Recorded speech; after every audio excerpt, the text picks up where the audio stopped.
Hi folks, this is Vikas Magir, a software engineer at Google, and welcome back to my YouTube channel VB Codes. Today I'm going to share my resume which got me selected in many companies like Google, Amazon, Uber and many more. And we will see how you can improve your resume to grab recruiters' attention. But before that, I want to share some information that I received from internal sources at YouTube. I can see that only 7% of people who are watching my videos has subscribed to my channel. So if you have watched my previous videos or are new to the channel, please hit the subscribe button and press the bell icon to get notification every time I upload new videos. Let's start.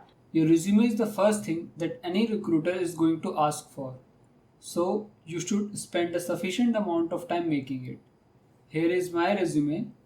As you can see that I have mentioned my name at the top in big block letters so that it is easier for the recruiter to get your name. The next thing is you should mention your phone number and email ID. These are very crucial information, so never forget to mention them, otherwise recruiter cannot contact you.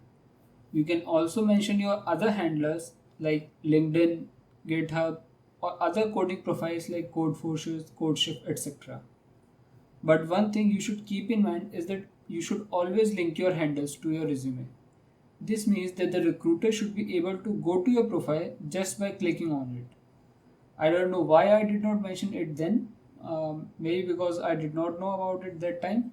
Anyways, the next section is about your education. You should mention your latest academic information first. Firstly, we will write about our graduation, then our 12th, and then 10th. For a graduation, you can write your overall CGPA as well as semester-wise CGPA. My semester-wise CGPA was also good, so I mentioned that. Otherwise, your overall CGPA is sufficient. Then you can mention your 10th and 12th percentage. The next section is about your skills and interest, where you can show which language you know and which framework or library you have worked with.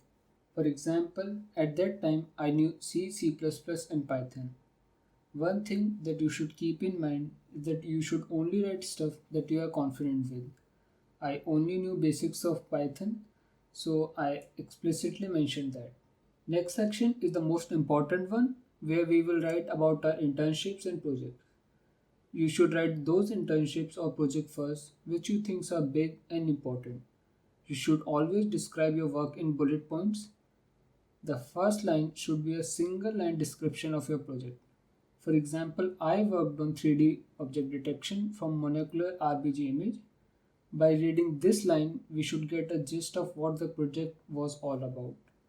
In the next few bullet points, you should explain the project and what was your contribution to it. Never write a long paragraph describing your project because no one reads a long text. You should mention what various technology you explored while working on the project.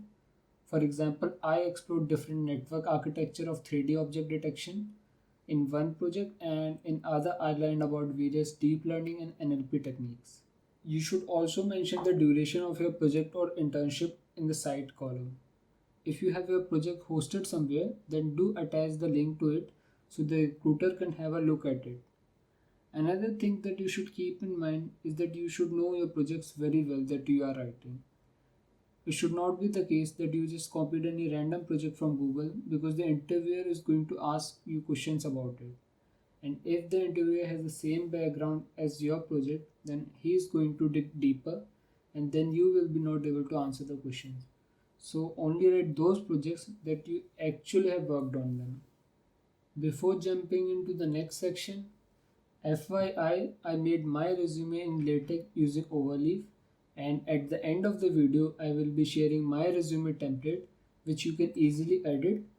So do watch the video till end to know how to get my template. The next section is about your academic achievements. Here you should mention your achievements related to your work profile.